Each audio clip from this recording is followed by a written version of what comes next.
cuál era el diseño experimental. Era como si fuese una ANOVA factorial de 2 vías, ¿sí? Teníamos 2 variables de interés y su interacción. Una de las variables era reproducción, que tenía 2 niveles, temprano o tardía, se reproducen temprano en la temporada o tarde en la temporada. Y la otra variable se llamaba fenología, que tiene 3 niveles, que es si se trata de huevos recién colocados, que es incubación temprana, huevos al final de la incubación, que se llama incubación tardía, y pichones, que se trata de pichones pequeños, ¿sí? Esas eran las 2 variables. Lo que queríamos analizar nosotros era el efecto de cada una de esas variables y su interacción también. ¿Y sobre qué lo analizábamos? ¿Cuál era la variable de respuesta? NDI, que es intensidad de defensa del nido, ¿sí? Era una cuantificación del número de picotazos que hacían los cormoranes defendiendo su nido, ¿sí? Defendiendo su progenie, frente a una gaviota taxidermizada. Eso se cuantificó, se filmó durante 5 segundos, se desgrabó en cámara lenta y se anotó la cantidad de picotazos que hacían en esos 5 segundos. Entonces esa es nuestra variable de respuesta. Es una variable discreta, ¿sí? Son números enteros. Y lo que queremos analizar es, con este diseño, como si fuese una ANOVA de 2 vías, ver el efecto de esas 2 variables, fenología, reproducción y su interacción, ¿sí? Entonces, lo primero que hicimos fue caracterizar a la variable. Vimos que tenía una leve asimetría hacia la derecha, era un conteo, entonces optamos como primera opción a analizarla como una Poisson, ¿sí? Con una distribución de errores de Poisson. Recuerden siempre que cuando corremos un modelo lineal generalizado hay que evaluar los supuestos. ¿Cómo se evalúan? Gráficamente, a través de gráficos y a través de la sobredispersión. ¿Por qué? Porque a diferencia de la distribución normal, donde la varianza es independiente de la media, en este caso tengo una relación entre media y varianza, ¿sí? Entonces, si esa relación se cumple según lo que se asume, el factor de sobredispersión debería ser 1. Si eso no se cumple, ese factor de sobredispersión va a ser diferente. Entonces es un indicador del ajuste del modelo. Otra cosa importante es que no hay que confundir ajuste con explicación, ¿sí? Un modelo puede ajustar, ¿sí? Que ajuste quiere decir que es apto, que es válido. Y a pesar de eso, ese modelo puede no servir para absolutamente nada, ¿sí? O sea, podemos tener un modelo apto, que ajuste, pero que no explique nada, que sea muy malo, ¿sí? Entonces, como que no confundan calidad del modelo con el ajuste, ¿sí? del modelo. Entonces, lo que evaluamos es, corremos ese modelo como si fuese una Poisson, evaluamos los gráficos, vimos que era apto, y luego evaluamos sobredispersión y vimos que era 1,2. Y es un valor que no es alto, pero se separa un poco de 1. ¿Y qué implica ese separe de 1? Es 1,2. ¿Y cuánto es 1,2? Y no es mucho, pero me afecta a los errores estándar. ¿En cuánto? Los agranda siempre en raíz cuadrada del factor de sobredispersión. Recuerden eso. Los errores estándar reales son los errores estándar reportados por el programa, multiplicados por la raíz cuadrada del factor de sobredispersión. Entonces, en este caso habría que multiplicar, por ejemplo, para el intercepto, que es el valor del estimador es 2,58, y su error estándar es 0,087. ¿Sí? Entonces, el error estándar real no sería 0,087, sino que sería 0,087 por raíz cuadrada de 1,2. ¿Sí? Entonces, si los errores estándar son más grandes, estos valores de z van a ser más pequeños. Si los valores de z son más pequeños, los valores de p son más grandes. ¿Qué quiere decir eso? Que rechazaría menos, ¿sí? Entonces, si yo ignoro la sobredispersión, estoy rechazando más de lo que corresponde. Por eso hay que considerarlo, ¿sí? Ok, si cerraron la compu y volvieron ahora, directamente pueden pintar todo lo que hicimos de la línea 1 a la 65 y reenvían eso y ya arrancamos desde la línea 67.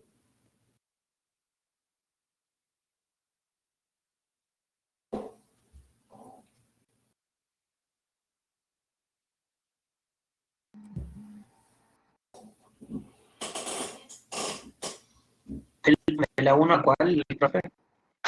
Hasta la línea 67.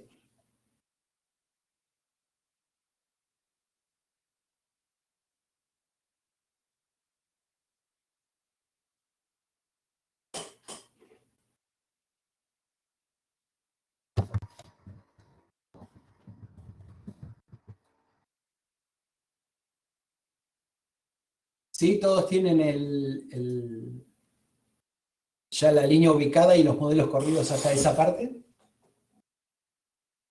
Muy bien. Ahí va. Bueno, entonces ahora tenemos que tomar la decisión. ¿Qué hacemos? ¿Sí? Porque ya sabemos que los gráficos son aptos y la sobredispersión no tanto. ¿Qué opción tenemos? A ver. Tenemos por lo menos dos opciones. Una de las opciones es corregir directamente sobre la Poisson. O sea, corremos la Poisson, ¿sí? Un modelo lineal generalizado con distribución de errores de Poisson, pero hacemos que la función de varianza se derive directamente de nuestros datos. En lugar de que la función de varianza sea la teórica para una Poisson, derivamos una función de varianza que se corresponda a nuestros datos. ¿Qué va a hacer eso? ¿Cuál es el resultado? Que va a captar perfectamente la sobredispersión. ¿Sí? ¿Qué es lo malo? Que lo único que va a hacer es afectar los errores estándar, pero no los estimadores. Entonces, en realidad es un ajuste, pero está cambiando a la variabilidad y a la incerteza, pero no a los estimadores. Entonces, es como que no es tan prolijo. ¿Sí? Esa es una opción. Otra opción es directamente buscar otra distribución de errores, que no sea la Poisson. En este caso, como tenemos una cola pesada a la derecha y un exceso de dispersión a la derecha, una alternativa podría ser una binomial negativa. ¿Sí? Entonces habría que hacer todo el ajuste a través de una binomial negativa. Una tercera opción es directamente ignorar la sobredispersión. Correr los modelos como si no hubiese sobredispersión. Como es tan baja, decimos, asumimos que no hay sobredispersión. Entonces como que tenemos tres escenarios bien diferentes. Probemos con el primero. Corremos un modelo lineal generalizado con distribución de errores de Poisson, pero derivamos una función de varianza específica de nuestros datos. ¿Cómo hacemos eso? De una forma particular, que family, ¿sí? La familia de distribución de errores, en lugar de que diga Poisson, le tenemos que poner que sea quasi-Poisson. ¿Sí? Como está en la línea 73.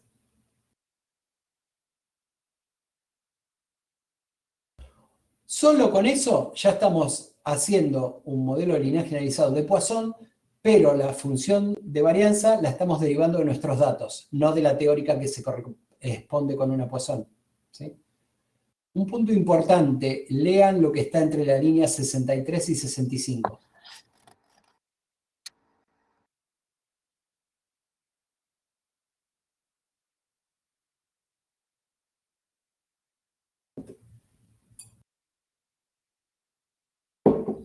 ¿Sí? Quasi-Poisson no es una distribución.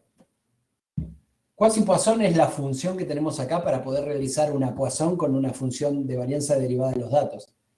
¿Sí? Pero la distribución de errores que estamos utilizando es Poisson, no es quasi-Poisson. Quasi-Poisson no existe. Entonces, siempre recuerden eso cuando lo reporten en la tabla o en el paper o en el manuscrito, donde sea. Eso, lo que estamos haciendo, lo que hicimos antes, a la mañana, fue un modelo lineal generalizado con distribución de errores de Poisson. ¿Sí? Lo que estamos haciendo en la línea 73, fíjense que le ponemos family quasi-Poisson.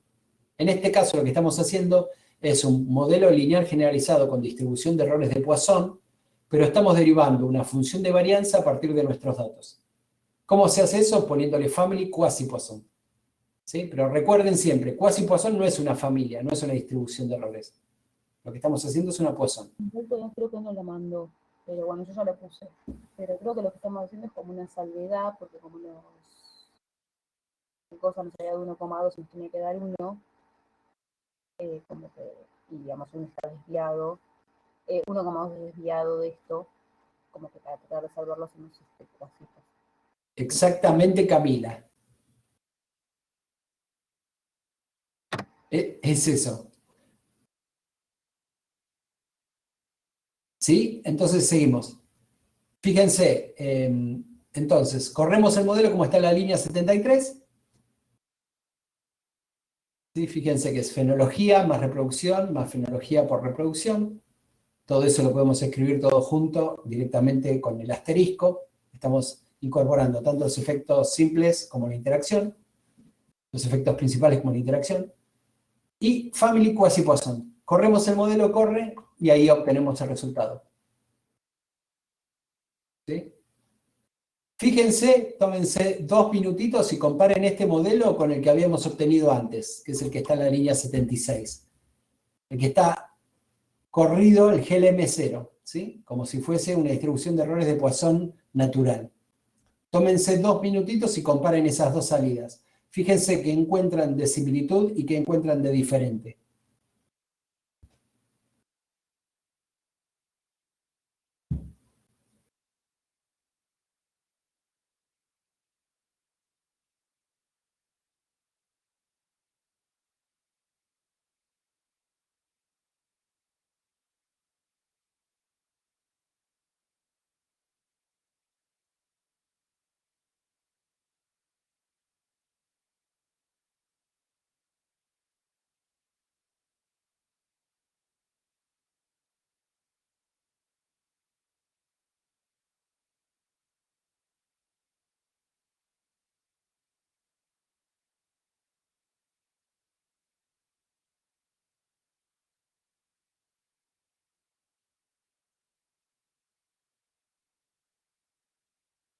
Los errores estándar son un poquito más chicos y eso hace que los valores P todavía sean un poco más bajos, ¿no? Y si los errores estándar son más pequeños, nos estaría indicando que hay menos sobredispersión que en el GLM anterior, ¿no?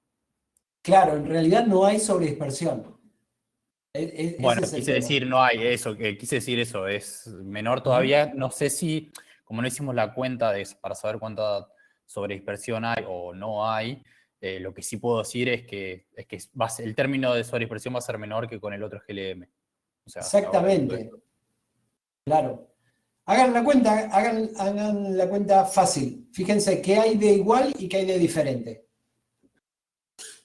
Los errores estándar cambian. ¿Cómo son los estimadores?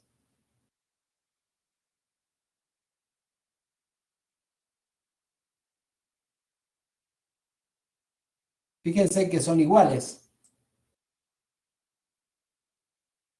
¿Sí? Todos los valores de las dos salidas son exactamente iguales. Y si los estimadores son iguales, si los estimadores son iguales, ¿cómo es la predicción? Exactamente igual, porque con esto hago mi predicción. Estos son mis valores estimados de mi ecuación.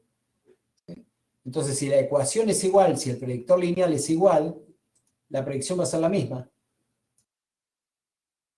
¿Sí? Fíjense cómo es la devianza nula y la devianza residual. Es el mismo modelo. Los dos son exactamente iguales. ¿Por qué? Porque los estimadores son iguales. Entonces la predicción es exactamente igual. ¿Qué es lo que cambia? Los errores estándar. Fíjense que acá es 0.08, 0.087 si asumo que es una Poisson. Ahora, si corrijo por sobredispersión, pasa a ser 0.095. ¿Por qué? ¿Cuánto más grande es? Es raíz cuadrada de 1,2 más grande. ¿Sí? Fíjense entonces que cuando utilizan family quasi-Poisson, este parámetro ya no se asume que es 1, sino que lo deriva a partir de el ajuste del modelo. Y fíjense cuál es este valor que asume el modelo. Nosotros no le dijimos nada. Es el valor que calculamos ante a mano. 1.20.20. ¿Sí? Entonces, de esa forma el modelo calcula la sobredispersión. De esa forma el GLM calcula cuál es el factor de sobredispersión. Y sobre ese factor de sobredispersión corrige. Entonces, al ser más grandes estos errores y el estimador ser igual, si es más grande el error estándar, es más chico el t-valor. Si es más chico el t-valor, es mayor el p-valor.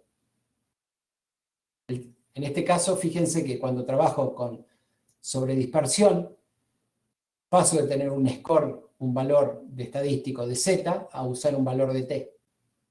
¿Sí? Pero más allá de eso, fíjense que el valor pasa, por ejemplo, para el intercepto pasa de ser 29,6 a ser de 27. ¿Sí? ¿Qué quiere decir? Que cuando tengo sobredispersión rechazo menos. ¿Sí? Ahora, ¿qué es lo importante de esto, más allá de corregir sobredispersión? Fíjense que la predicción es la misma. ¿Por qué? Porque los estimadores son iguales. Al ser los estimadores iguales, mi modelo me explica exactamente lo mismo.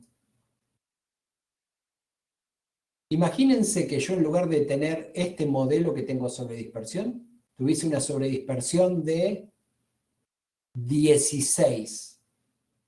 ¿Sí? Cuando yo estimo la sobredispersión de ese gorrito, en lugar de ser 1,2, fuese 16 este valor. Entonces, yo corrijo con Quasi-Poisson, corro este modelo y me va a dar exactamente estos mismos estimadores y me va a explicar esto mismo, toda esta porción de la varianza. Pero todos estos errores estándar van a estar multiplicados por raíz cuadrada de 16. O sea, van a ser 4 veces más grandes. Entonces, ¿qué quiere decir eso? Que nada de todo lo que tengo acá sería significativo, nada sería relevante. Y a pesar de eso, el modelo me explicaría mucho. Entonces, ¿qué sentido tiene que un modelo explique si ningún parámetro es significativo? ¿Sí? Entonces, esa es la discordancia que tengo si uso Quasi-Poisson.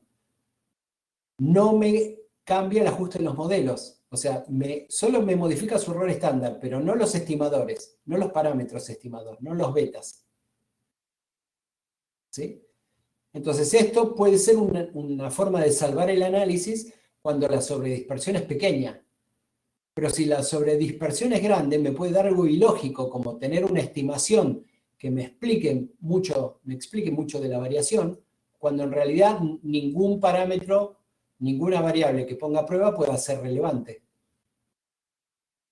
¿Sí? Entonces, ese es el peligro de trabajar con una corrección de sobredispersión, ¿sí? Y no trabajar con una nueva distribución de errores.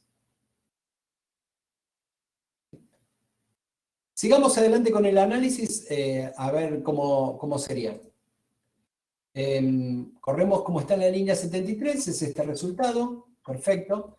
Ok, entonces, no pedimos los gráficos diagnósticos porque ya lo hicimos antes, el mismo modelo. Si las predicciones son iguales, ¿sí? Al ser los betas iguales, todos los errores estándar, todos los gráficos diagnósticos van a ser iguales, porque están hechos con residuos, ¿sí? Y con valores ajustados. Entonces, si mis betas no se modificaron, todos los gráficos diagnósticos van a ser exactamente iguales. ¿Sí? Entonces podría ser con el plot, pero me daría lo mismo. Ok. Entonces, ya corrijo por sobredispersión, ¿sí? Fíjense que acá el dispersion parameter, cuando yo corría un GLM, me parecía que asumía que era 1. Y ahora me pone que asume que es 1,202. ¿Qué es este valor? No es otro que el que calculamos antemano, en la línea 61.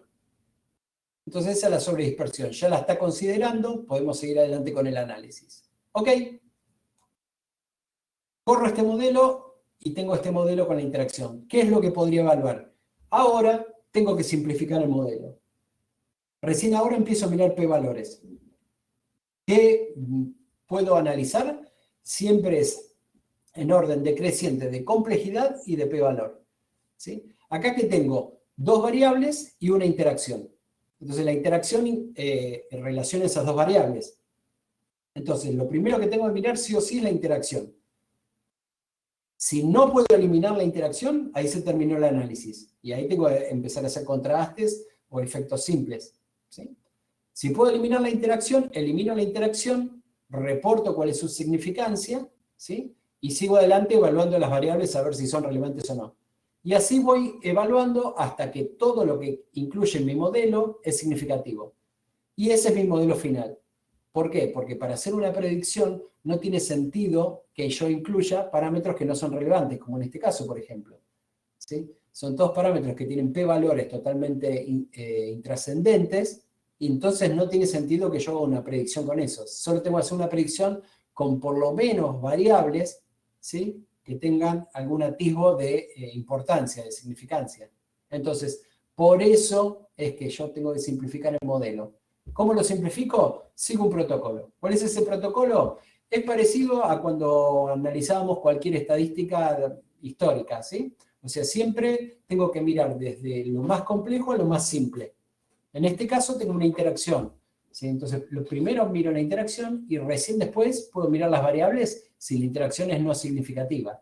Si la interacción es significativa, ya no puedo analizar más nada. Ahí se termina mi modelo, utilizo ese modelo para hacer la predicción, y sí, para sacar las conclusiones tengo que hacer contrastes o efectos simples sobre eso.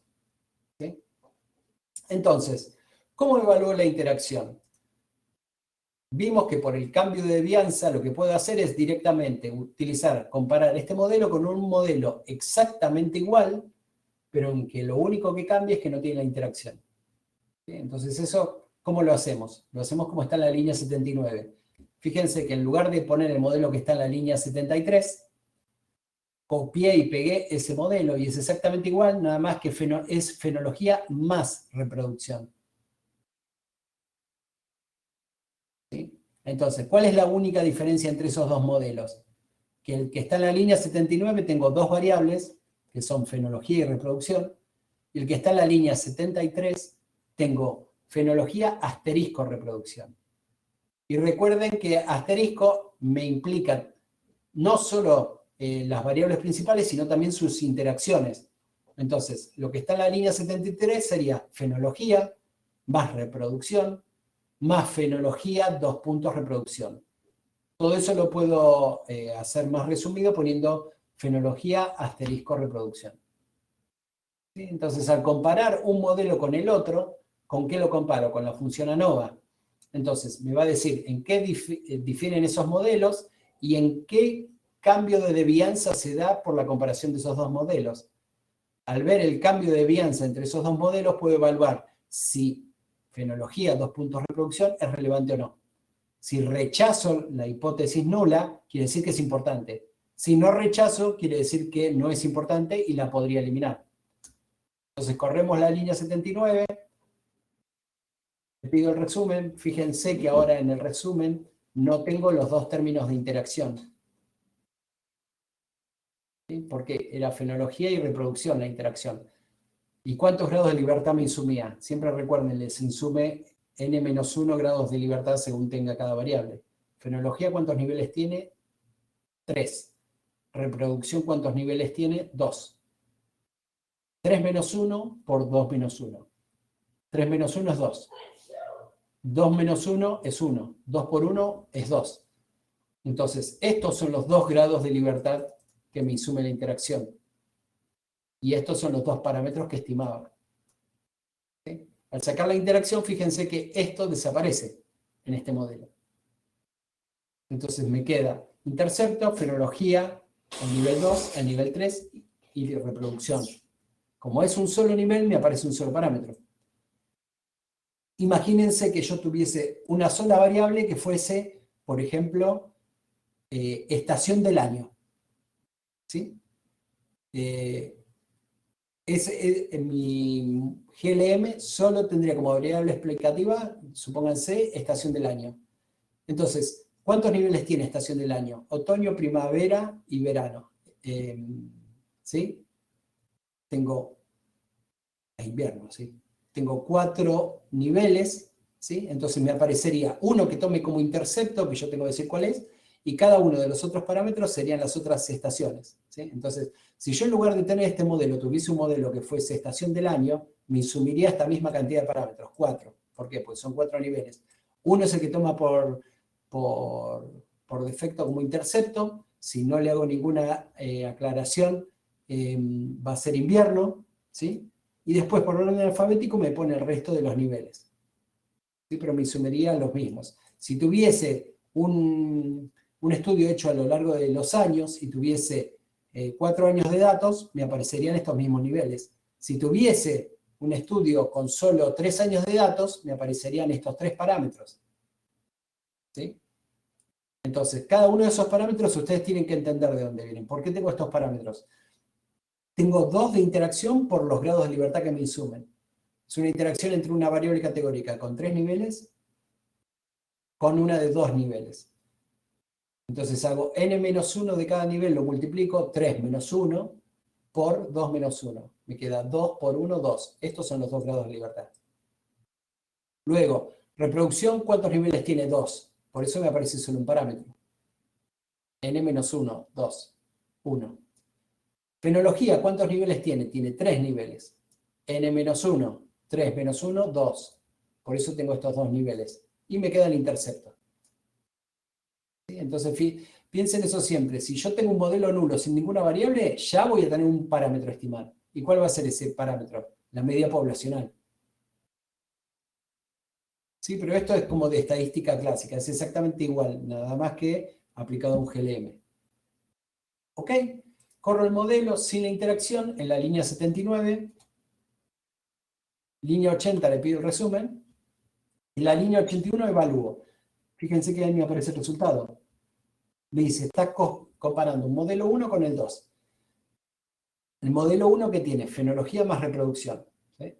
Y el modelo 2 que tiene fenología más reproducción más su interacción. El cambio en grados de libertad en uno es 56 y 54. Cambio 2 grados de libertad, que es lo que me aparece acá. ¿Y cómo cambia la varianza residual?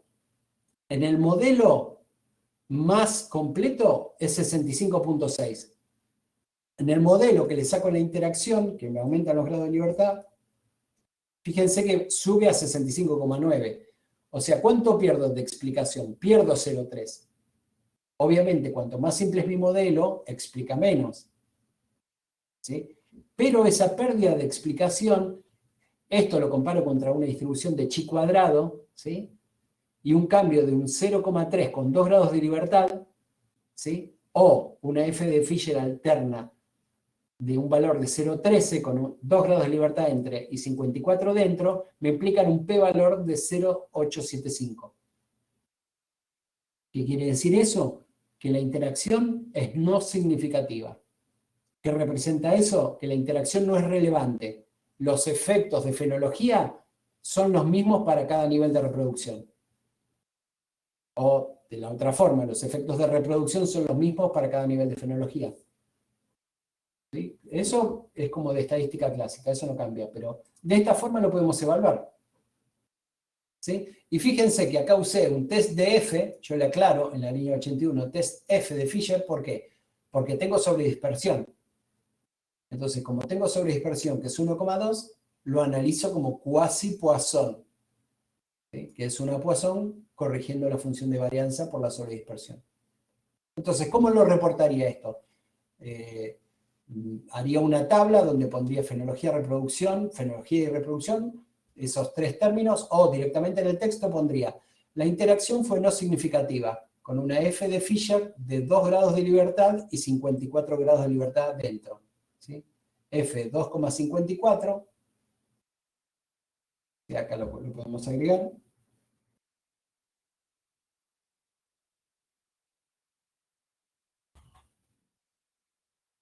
F de Fisher de 2,54, que toma un valor de 0,134.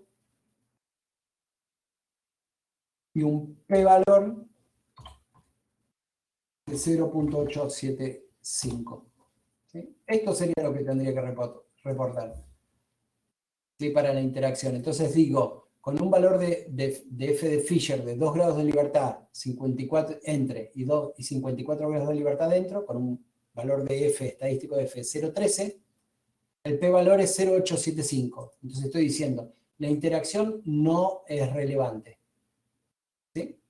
Ok, como la interacción no es relevante, le pido el resumen y así sigo. Ahora, no sé si fenología y reproducción se justifican incluir en mi modelo predictivo. Entonces, así voy analizando paso por paso. ¿Sí? Si tuviese, supónganse, 3 variables y tuviese una interacción triple, lo primero que miro es la interacción triple. Si la puedo eliminar, la elimino y ahí sigo. Me quedan 3 interacciones dobles ahora. ¿Cuál elimino? No lo sé. Entonces pruebo a cada modelo, le voy sacando la interacción que corresponde y evalúo su P. Si todas son eliminables, elimino la que tiene el p-valor más alto. ¿Sí? Elimino esa variable y ahora me quedan 2 interacciones. Nuevamente corro el modelo con esas 2 interacciones y me fijo si puedo eliminar alguna. Y así voy paso por paso eliminando variables y términos. ¿Dónde termina esto? Donde todo lo que pruebo eliminar no puedo eliminar nada. Donde todo es significativo. Ahí se termina el análisis. ¿Sí? Entonces, en este caso, ahora me queda el modelo que tengo en la línea 84. Es un modelo que tiene a fenología y a reproducción. ¿Cuál puedo eliminar? No lo sé. Entonces, ¿qué hago? Corro el mismo modelo, primero le saco a fenología y luego le saco a reproducción. Si las dos son no significativas, elimino la que tiene el mayor p-valor. Si las dos son significativas, no puedo eliminar a ninguna y ahí se termina mi análisis. ¿Sí? Entonces, con este protocolo voy paso por paso, haga el GLM que haga. ¿Sí? Entonces, corro este mismo modelo, primero pruebo eliminar a fenología, entonces a reproducción. Entonces, ¿cómo corro mi modelo? Solo con fenología, que es el que está en la línea 85. Corro ese modelo y lo comparo con el que tiene las 2 variables. Fíjense que no lo comparo con el inicial, porque siempre tengo que comparar eliminando de a un término a la vez. No tiene sentido eliminar 2 cosas a la vez porque no sé a qué se debe el cambio. Entonces, al eliminar, fíjense, en la línea 87, con la función ANOVA, comparo los 2 modelos y me dice, en uno tenés a fenología y en otro fenología más reproducción. ¿En qué difieren esos 2 modelos? En reproducción. Es la única diferencia. Y me dice que el p-valor de reproducción es 0.06. ¿Sí? Entonces, podría eliminar a reproducción. Ahora lo que tengo que probar es si puedo eliminar a fenología. ¿Sí? Porque tal vez tenga un p-valor más alto y tengo que eliminar siempre en orden decreciente complejidad y p-valor. Entonces, si tuviese un p-valor más alto, tengo que eliminar esa variable, la que es más intrascendente. Ok, es lo que hago en la línea 90. Corro un modelo solo con reproducción, sin fenología. Y este modelo lo comparo con el que tiene fenología y reproducción. ¿Sí? ¿Para qué? Para ver la importancia de quién, de fenología. Y al ver la importancia de fenología, ¿qué me dice la significancia? Es muy significativo, un p-valor de 0.001. ¿Qué quiere decir esto? Que fenología es importante, no lo puedo eliminar. ¿Sí? ¿Por qué? ¿Cuál es la F de Fisher de esto? 7,8. ¿Sí? Entonces, de este paso, corro a las 2 variables y me fijo. La información que tengo es que reproducción no es significativo, no es relevante, lo podría eliminar, y fenología sí es relevante. Hay diferencia entre los niveles de fenología en incubación temprana, tardía y pichones. Entonces, ¿qué hago? Elimino reproducción. Y este es el p-valor que reporto en la tabla, con un p-valor de 0.06, por poquito, ¿sí? Pero reproducción no es importante. Y así sigo. ¿Qué me quedó ahora? Solo un modelo en que tengo fenología nada más. ¿Sí? Entonces, ¿qué puedo sacar de un modelo que solo tiene fenología? A fenología. ¿Y cómo lo redacto? Como está en la línea 98. Fíjense, hago un GLM de la variable NDI, con esta distribución de errores de Poisson, pero corrigiendo por sobredispersión, y mi variable explicatoria es un 1. Recuerden, cuando ponen esto, quiere decir que es el modelo nulo, es el modelo sin variables explicatorias, ¿sí? Que ajusta al promedio poblacional. Entonces, comparo este modelo con el que solo tiene fenología.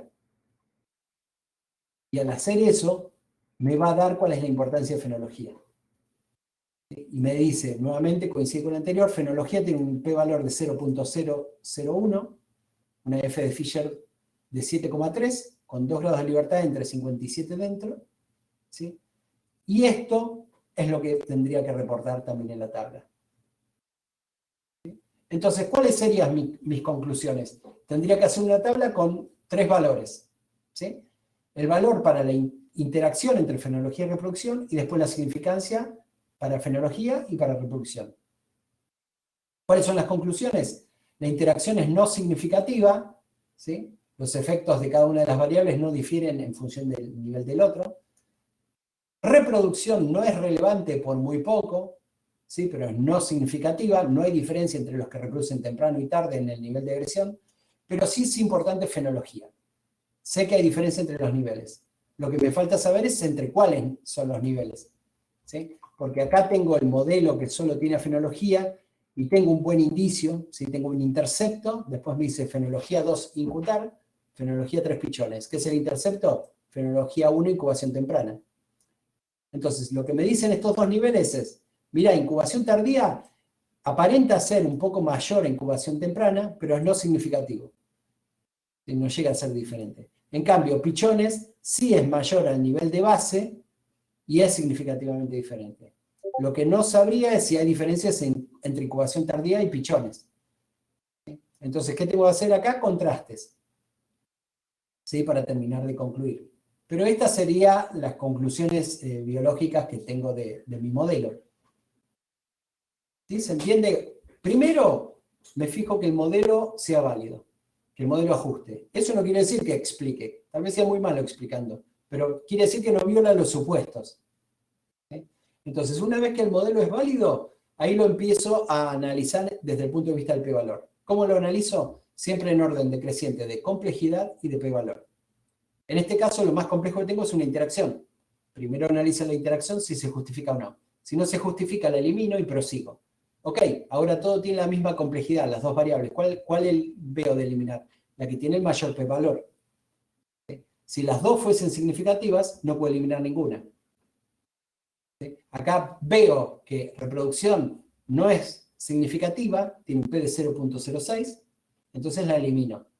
Luego, cuando quiero eliminar a fenología, el p-valor es 0.01, entonces no la puedo eliminar y ahí se terminó mi análisis, ya no puedo eliminar nada. Como fenología tiene 3 niveles, me faltaría saber dónde están las diferencias, a qué se les atribuye. Entonces lo que tendría que hacer son contrastes. ¿Sí? Pero acá se terminaría el análisis.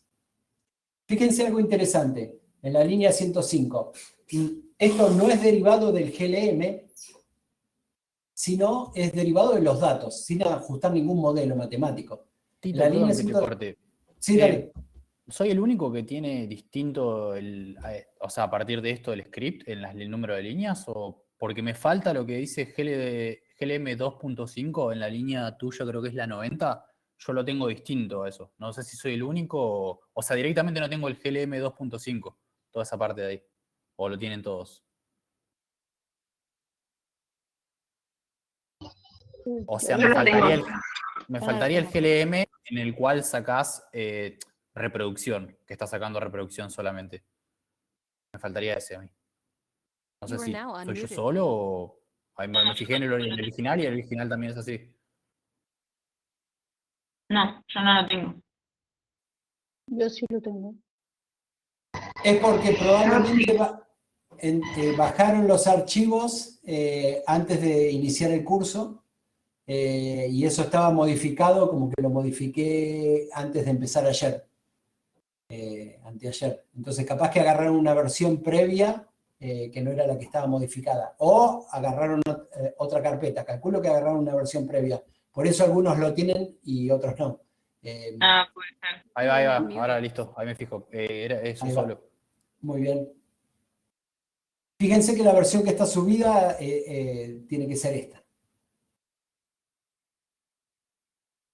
Muy bien. Entonces, fíjense un punto importante. En la línea 105, ¿qué es lo que hacemos? A partir de los datos, con el t-apply extraemos la información cruda, ¿sí? No, ningún modelo ajustado. ¿Qué es lo que queremos ver? El valor de la variable NDI para los niveles de fenología y quiero ver la media. ¿Y eso qué es? La cantidad de picotazos que tengo en incubación temprana, tardía y en pichones. ¿Sí? Eso es lo que uno analizaría si analizase los datos crudos. En uno tengo casi 13 picotazos por ensayo en incubación temprana y en pichones ya eso sube a 18 casi. ¿Sí? Entonces, es mucho mayor en pichones que en incubación temprana. Y incubación tardía está en el medio. Pero fíjense que eso no se corresponde con lo que aparece en el GLM. ¿Por qué? Porque el GLM es de Poisson, entonces está afectado por la función de enlace. En la línea 106 también le podría pedir los desvíos estándar de esto, ¿sí? De esos valores. Ok, pero fíjense ahora sí, de mi GLM derivado, yo le podría pedir directamente cuáles son los valores predichos, que eso me había preguntado ayer si lo podíamos extraer. Se hace de esta forma súper simple que es con predict. ¿Sí? Entonces con predict le digo, dame los valores predichos por mi modelo, no los valores crudos. Y dámelo los valores predichos en la escala de respuesta. Entonces fíjense cuando envía la línea 107. Ahí tengo, caso por caso, cuál es el valor predicho. ¿Sí? Para cada caso, para cada individuo adulto defensor del nido, cuál es el valor predicho. Y fíjense que los primeros valores son 12,65, luego es 14,75 y luego es 17,90, que no es otra cosa que las medias de cada uno de los tratamientos. ¿Y cómo logro estos valores? Lo que tengo que hacer es la exponencial de este predictor lineal. ¿Sí? Entonces, si yo hago E a la 2,53, me va a dar 12,65. Si yo hago E a la 2,53 más 0,15, ¿sí? Con eso tendría lo que es incubación tardía. Y eso me va a dar 14,75. Y si yo hago 2,53 más 0,34, me va a dar pichones. Si yo hago E a la 2,53 más 0,34, me da 17,9.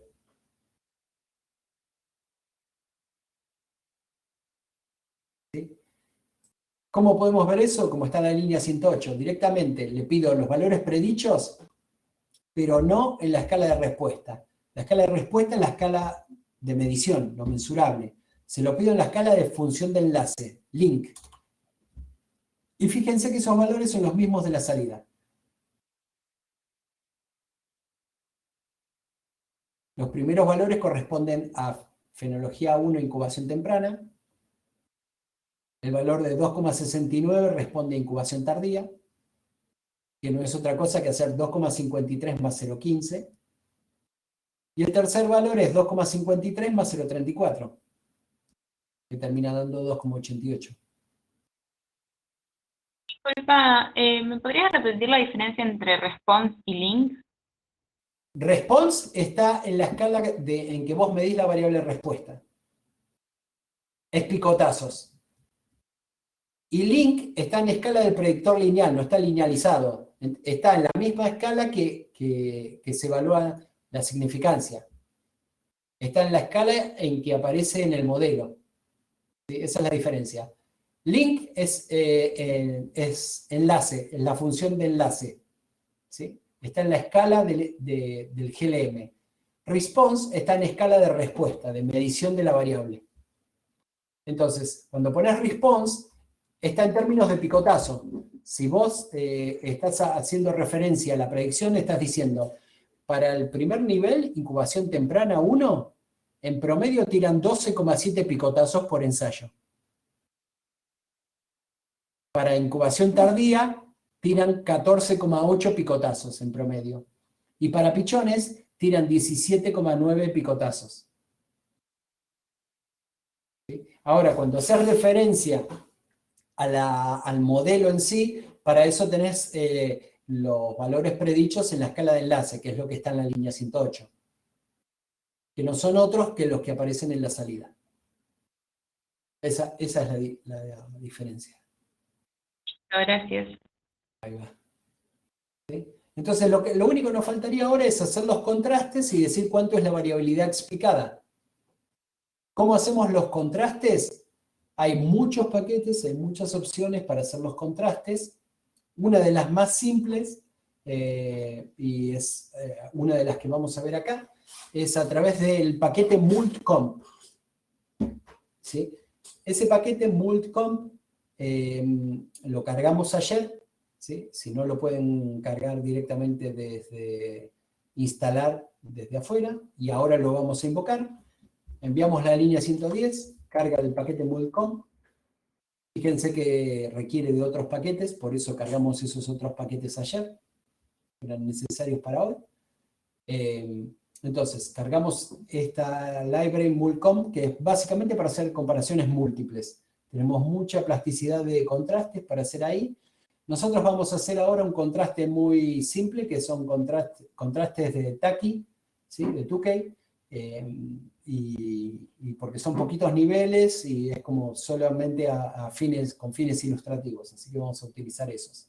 Entonces, ¿sobre quién quiero hacer contrastes? Sobre mi única variable importante, que era fenología. ¿Cuántos niveles tiene fenología? 3 niveles, incubación temprana, incubación tardía y pichones. Entonces, ¿cuántos contrastes voy a tener? 3. ¿Sí? ¿Y cómo programo los contrastes? Fíjense en la línea 112, es simple. Le doy un nombre que se llama contorno. GLHT es la función que hace el contraste, la prueba de hipótesis de descomposición lineal de contrastes. GLHT, de ahí viene. Si quieren saber un poco más, profundizar, el signo de pregunta GLHT, o directamente van a mulcomp, al paquete, ¿sí? En el help, en el paquete, tocan arriba el nombre o en paquetes, tocan arriba el nombre del paquete mulcomp, y ahí van por el alfabeto a GLHT, y ahí le aparecen todos los atributos de GLHT. Entonces, vamos a utilizar la función GLHT, que está localizada en este paquete, en mulcomp. ¿A quién se lo vamos a aplicar? Al modelo final, a este modelo que tengo yo, GLM2. ¿Y qué vamos a hacer? Vamos a hacer todas las comparaciones posibles, ¿sí? ¿De quién? De fenología. ¿Y qué tipo de contraste vamos a hacer? Un contraste de Tukey. ¿Sí? Todo eso es lo que dice acá. Entonces, corremos esa línea 112 y le pedimos el resultado. Fíjense que acá nos aparece el resultado. Tenemos comparaciones múltiples, contraste de Tukey. ¿Sí? ¿Qué nos dice esta comparación? Que entre los dos primeros niveles no hay diferencia. O sea, entre incubación temprana e incubación tardía, ¿sí? Fíjense que dice 2 incutar menos 1 incutemp. ¿Sí? El estimador de esto es 0.15, ¿sí? O sea, me está diciendo incubación tardía es mayor que temprana, ¿sí? Que no es otra cosa que lo que veíamos acá, es este 0.15. ¿Sí? Esto es 0.15 mayor a esto. Ahora lo veo como un contraste. Incubación tardía menos incubación temprana me da un valor positivo. Quiere decir que esto es más grande que esto. Entonces, incubación tardía menos incubación temprana me da 0.15, pero no llega a ser significativamente diferente. O sea, entre los dos primeros niveles no hay diferencias. Después, pichones es 0.34 mayor a incutemp, ¿sí? Que no es otra cosa que lo que me aparecía acá en la salida. Pichones es 0.34 mayor a incutemp, y esto sí es significativo y es muy relevante, ¿sí? Lo que me faltaba como contraste, que yo antes no sabía, es pichones respecto a incubación tardía.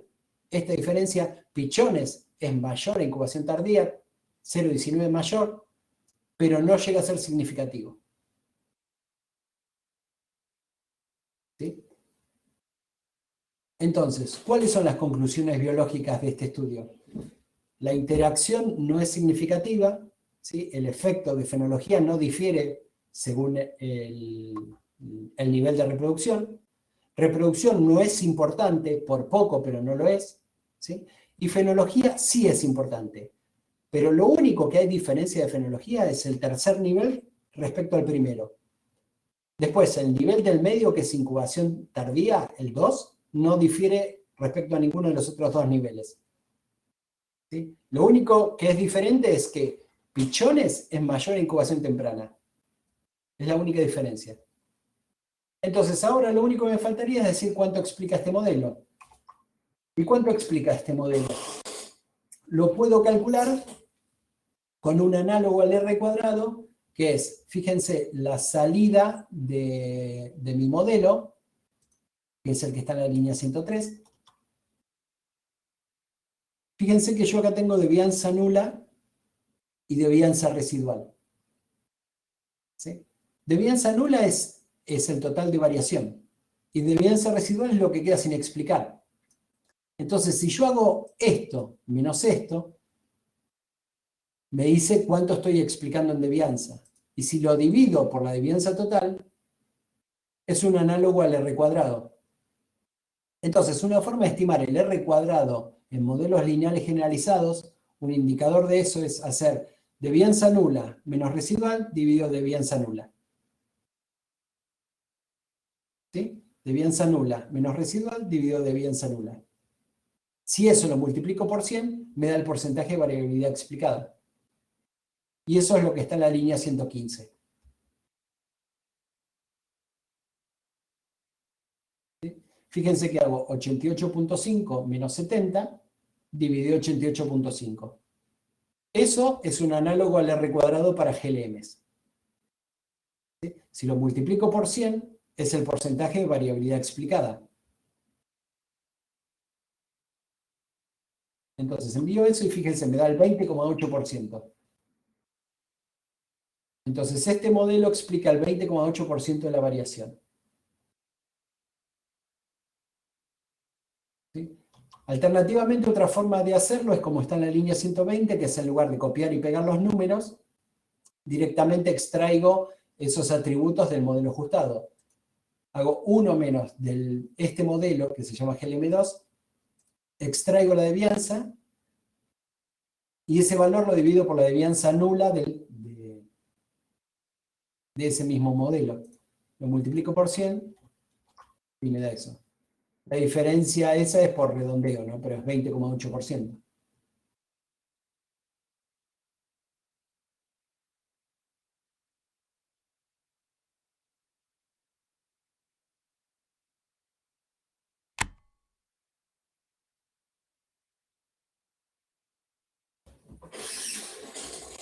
Así que, fíjense, acá hicimos un análisis de principio a fin. Lo primero que hacemos es redactar nuestro modelo, ver qué características tiene, cargar las variables de la forma que tiene que ser, elegir una distribución de errores. Elegimos esa distribución de errores y nos fijamos que el modelo sea válido. ¿Cómo sabemos eso? Gráficos diagnósticos y factor de sobredispersión. Si el factor de sobredispersión y los gráficos están bien, proseguimos. Si alguno no está bien, tenemos que fijarnos cuál es el problema. En este caso, el problema era la sobredispersión y una forma de solucionarlo es a través de un ajuste de Quasi-Poisson, que es una Poisson, pero en lugar de asumir que la relación entre varianza y media es perfecta y el ajuste es 1, el factor de sobredispersión es 1,2. Entonces le decimos, bueno, ajusta automáticamente por sobredispersión. Fíjense que cuando ajustó automáticamente es el mismo valor que habíamos calculado a mano nosotros, porque lo hace de esa forma el programa. Entonces ahí corrige los errores estándar y a partir de que corrige los errores estándar, los p-valores ya son reales, son válidos. Entonces ahí recién empezamos a simplificar el modelo. ¿Cómo lo simplificamos? Orden decreciente de complejidad y orden decreciente de p-valor. En este caso tenemos una sola interacción, entonces sí o sí tenemos que mirar eso. No podemos mirar fenología sola o reproducción sola. Miramos la interacción. Como era no significativa, la eliminamos y proseguimos. ¿Qué tenemos? Dos variables, fenología y reproducción. ¿Cuál elimino? No sé. Entonces pruebo el modelo que tiene las dos, primero le quito una y luego le quito la otra. La que sea más intrascendente, esa elimino. Y así prosigo. Secuencia a secuencia. ¿Dónde termina el análisis? Donde todo lo que pongo a prueba es significativo. En este caso, quedó fenología y cuando la quiero eliminar, la comparo contra el modelo nulo y me dice, fenología es relevante. Ahí se termina el análisis. Reporto cuánto es la variabilidad explicada y ahí se terminó. En este caso, como esa variable era categórica y tenía 3 niveles, tenía más de 2 niveles, no sé a qué parte se atribuye la diferencia. Entonces, por eso hice contrastes. Al hacer contrastes veo que lo único diferente es el tercer nivel respecto al primero. ¿Sí? Pichones es mayor a incubación temprana que el primer nivel. El nivel del medio, que es incubación tardía, no tiene diferencia con ninguno de los otros 2 niveles. ¿Sí? Y este modelo, solo con esa variable, me explica el 20% de la variabilidad. Entonces, ¿qué es lo que tendrían que hacer? Presentar una tabla en la cual reportan el valor de F de Fisher, que corresponde, con los grados de libertad que corresponden, y el p-valor de la interacción, de fenología y de reproducción. Y después también, o una tabla de los contrastes, o poner esa información de que lo único que difiere es el tercer nivel respecto al primero de fenología. Este modelo explicó el 20,8% de la variabilidad, y voilà, ahí se terminó el análisis. ¿Sí? Entonces, eso sería lo que tendrían que reportar a nivel de ejercicio al redactarlo, ¿sí? O una tabla de significancias con esos valores, como si fuera estadística clásica, o ponerlo en texto. Si lo ponen en una tabla acá, como son pocas variables, es casi lo mismo, ¿no? Y en materiales y métodos, ¿qué es lo que tendrían que escribir? Realizamos un modelo lineal generalizado con distribución de errores de Poisson y función del enlace logaritmo. ¿Sí? Eso es lo que hicieron. Como el modelo exhibió sobre dispersión 1,2, se corrigió la misma a través de un ajuste de quasi-Poisson. ¿Sí? Las conclusiones de la inferencia se realizó por prueba de hipótesis con un p-valor asumido es significativo de 0.05, con un alfa de 0.05. Y ahí se terminan métodos. El análisis lo realizamos con R, pueden citar el paquete el que usaron en Bullcom, y después en resultados, ¿qué es lo que reportarían? La tabla, y ahí dirían, la interacción fue no significativa, reproducción fue no significativa, fenología fue significativa. ¿De qué forma? Solo el tercer nivel fue mayor al primero. Incubación tardía, los individuos tuvieron un nivel de defensa mayor que en incubación temprana. El nivel del medio, incubación tardía, no difirió de ninguno de los otros dos niveles. ¿Sí? Este modelo con esa variable explicó el 20% de la variación de los datos. Con un moño, y ahí está todo. ¿Sí? Entonces, acá vimos por primera vez cómo hacer un GLM de principio a fin. ¿Preguntas?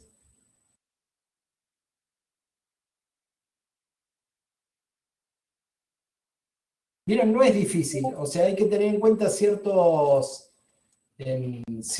aspectos clave, trabajar con un protocolo de principio a fin, pero después es realizable. Una pregunta. Dale. Si la interacción entonces daba significativa, es como que uno ya no puede seguir avanzando, pero ahí ¿qué conclusión puede sacar? ¿O se puede hacer después una comparación tipo Tukey o algo así? ¿O ahí se termina? Claro, ahí tenés que empezar a hacer efectos simples, tenés que desgranar la interacción. Bien, Cuando digo que se termina, quiero decir que se termina el proceso de simplificación. No pueden Está bien. eliminar más nada y ahí se terminaría. Pero Bien. ahí tendrían que empezar a hacer los efectos simples. Para cada nivel de... Hacer cuenta que en este caso hubiese sido significativa. Sí. Lo que tendrían que hacer es, dentro de cada nivel, hacer los contrastes. O sea, para reproducción temprana, ver las diferencias entre fenología. Y después ver las mismas diferencias para reproducción tardía. Perfecto, listo, gracias. De nada.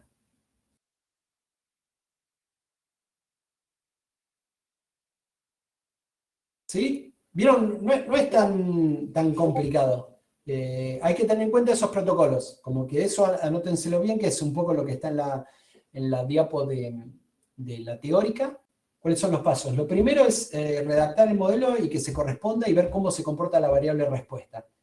Y sobre todo que tenga un diseño lógico, ¿sí? Porque como que ustedes pueden poner a prueba este modelo, pero también tiene que fijarse todo lo básico que acá no vemos, pero nada, acá tenemos 3 niveles y tenemos 10 muestras por cada una de las celdas del diseño. No tiene sentido que ustedes pongan este mismo diseño, hagan de cuenta que para algún nivel de fenología, para todos tienen 10 muestras, 10 muestras, 10 muestras, y para alguna fenología tienen una muestra o 2 muestras. Estarían comparando algo súper fuerte con 10 muestras por nivel contra algo que casi no tiene variabilidad. ¿Sí? Entonces, siempre estamos suponiendo que el diseño experimental es robusto, es sólido, ¿sí? O lo mismo que la variación de las variables. Hagan de cuenta que tienen alguna variable que es meramente outliers o no tienen respuesta. Todo eso, o son ceros. Todo eso le va a traer problemas en el ajuste. Dado que eso no es así, el protocolo es ese. Cargan el modelo, se fijan cómo se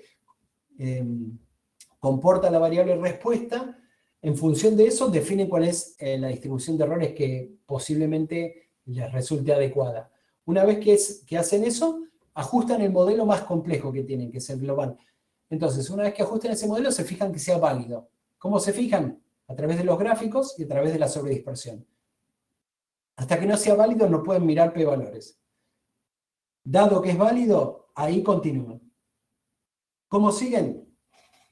Simplifican, orden decreciente, de complejidad y de p-valor. Van eliminando términos y variables que no sean relevantes.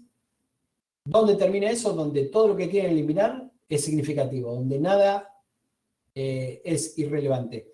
Ahí se termina el análisis y sobre ese sacan las conclusiones. Si corresponde, tiene que hacer efectos simples o contrastes para desgranar todo ese porcentaje de variabilidad que tienen ahí. Reportan eso, si pueden, la variabilidad explicada, y ahí se terminó el análisis. Yo tengo una pregunta. Dale. Si yo, en este caso, los gráficos vieron bien y la sobredispersión es lo que corregimos. Sí. Si nosotros los gráficos nos vieran mal, ya directamente ni hacemos sobredispersión. Elegimos otra familia. Exacto.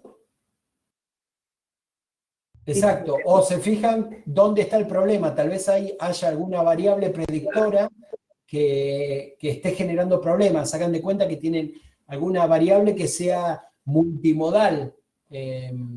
Como que no solo con un pico central, sino que sea multimodal o muy asimétrica.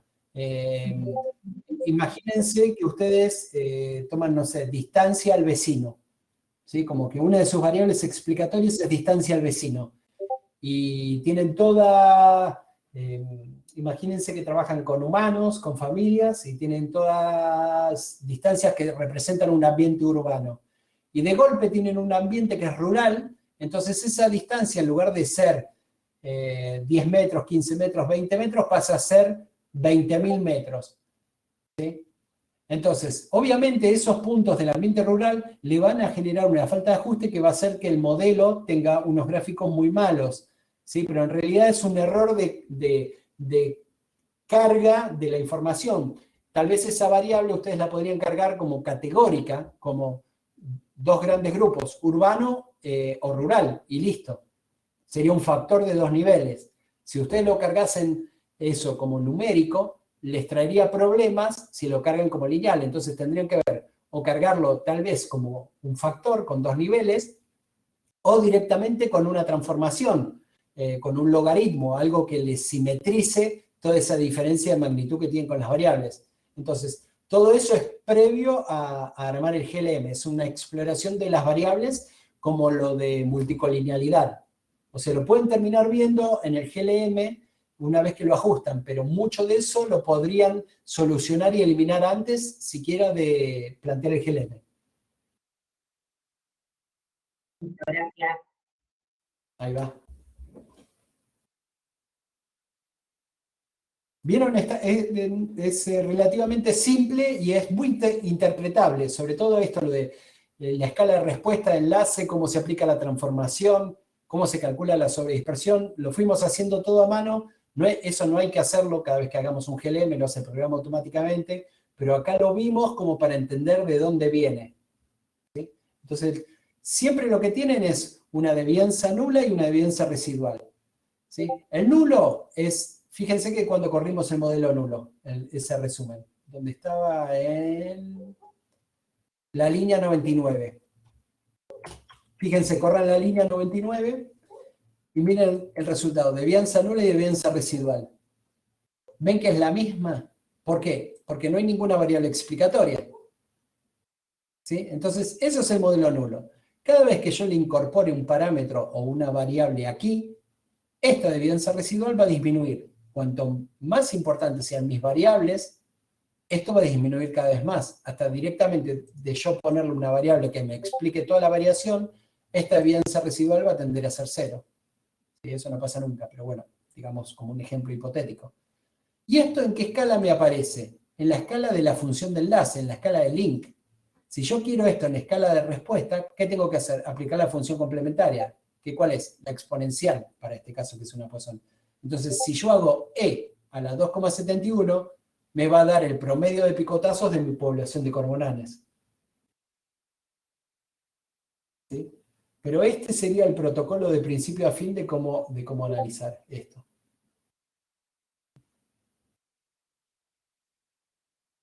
Ahora vamos a hacer un recreito breve y después vamos a analizar este mismo set. No cierren esto, si quieren salven, guarden.